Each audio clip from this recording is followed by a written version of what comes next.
We've been waiting to hear from Mark Harris. That's happening right now. Let's take a listen. And we want to cooperate. We want to help in any way we can with the investigation to get to the answers that the State Board of Investigators are looking for. So we have sought to do that. At the same time, this morning, as you know, we did file a motion to the court that I should be certified as the Congressman of the 9th Congressional District. And we continue to stand by that. We did that simply because we had no other choice based on what has transpired here at the State Board of Elections over the course of the last week. So that's where we stand today. Did you specifically discuss McRae-Dowless? Excuse me? Why should you be certified before the investigation is completed? Well, I think in every election, there are certain things that come up that are investigated. There's always, it seems to be, some kind of complaint filed that would take place. Investigations have been going on even since 2016. We know into the elections that happened that fall, and they continue even to this day.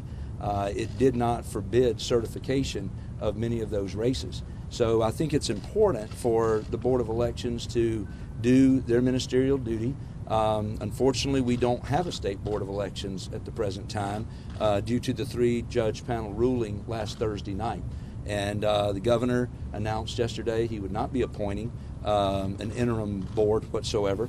And so we kind of find ourselves with in no man's land, if you will, and we have asked the court to step in and with a writ of mandamus, I believe it's called, to ask that certification take place of this race. Well, it's no man's land only until November. In our opinion at this time, instead of standing here, he should be in D.C. at this very time getting sworn in. That is true. It's during this hour that I believe it's at 1 o'clock exactly that my 434 colleagues in the U.S. House of Representatives will raise their hand and take the oath of office and will be seated. It's my understanding, I think I'm correct, that I'm the one seat remaining of the 435 to be seated. And so, again, we committed early on that we certainly want to help in any way we can with any investigation to get to the bottom of it. But we believe that, again, that I should be certified. We don't believe that the number of ballots in question would change the outcome of this election.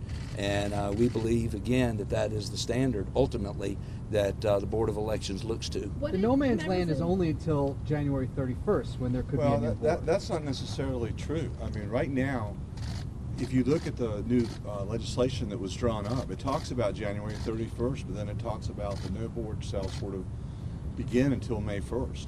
So while we don't know how long that's going to be, look how much litigation and legislation has occurred over the last statute. To say that we know that something can proceed on a certain date would be very presumptuous on our part. What if there's an effort in D.C. to vacate your seat? What's your message to Democratic leaders who, being sworn in today, now take control of several committees, Speaker Pelosi, who have said, we will not seat you? Well, I think the message to Democratic leaders would be the message that I would share with the Republican leaders, because this is something that should be above political party, and that is that we all understand and appreciate that states are the ones who run elections in the United States of America.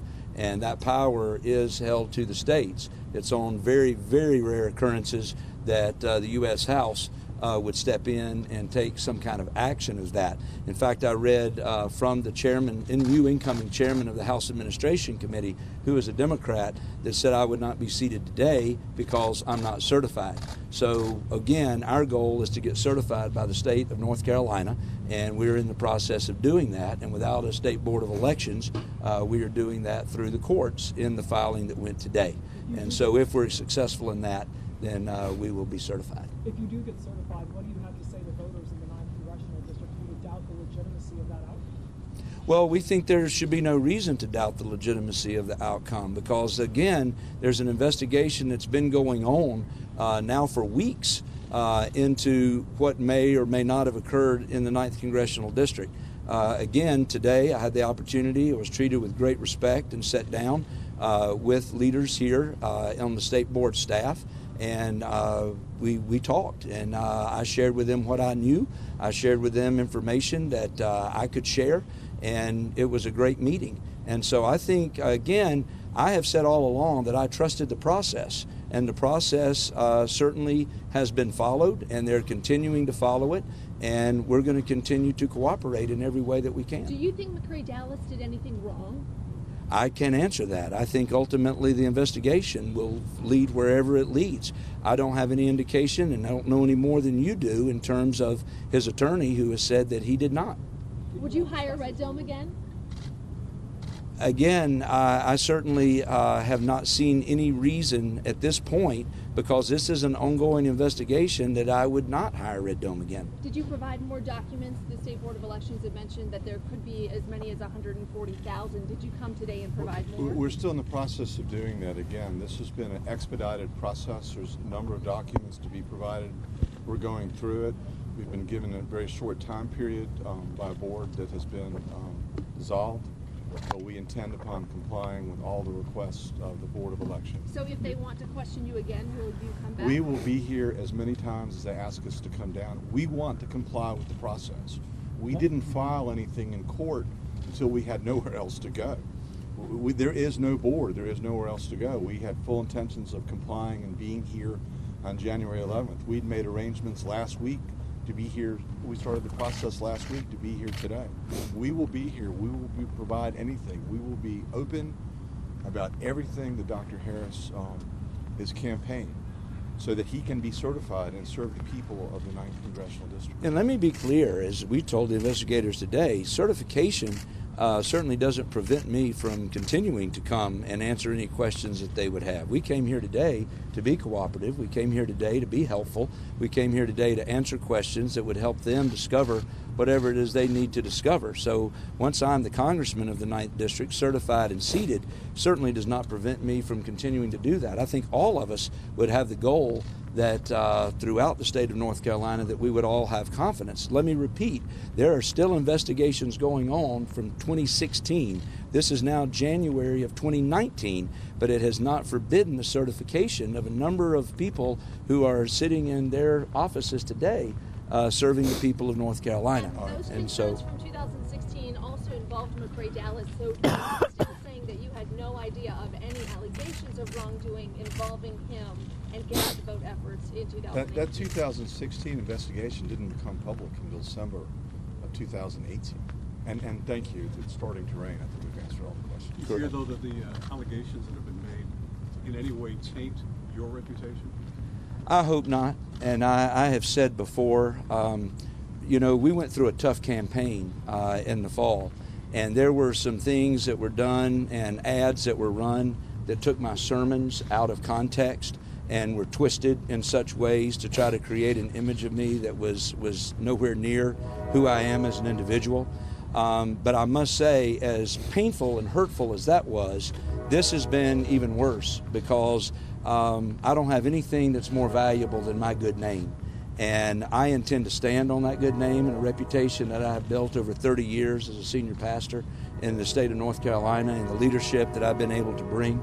And I will continue to stand on that reputation and stand on who I am as a man, and will continue to let the people decide that. And my hope is that their confidence and trust that they've granted me in electing me as the congressman-elect from the 9th District will be well served in the days and the weeks to come. So But what thank is your you all. game plan over God the next bless you. few days? What happens next? Are you going to go to D.C.? Are you going to come back here? What's on the calendar? We're going to follow the process. We follow the process of the Board of Elections here. There's no Board of Elections, so we've requested relief from the Superior Court, and we'll see where we go from there. But we're What is all the about process? doing. Are you expecting a hearing in court? Or I don't. The I writ of believe- mandamus has been requested.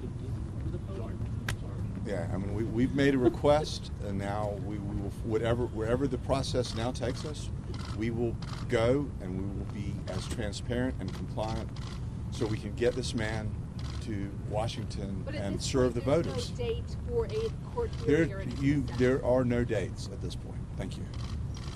maybe staying in North Carolina? Will you go to D.C.?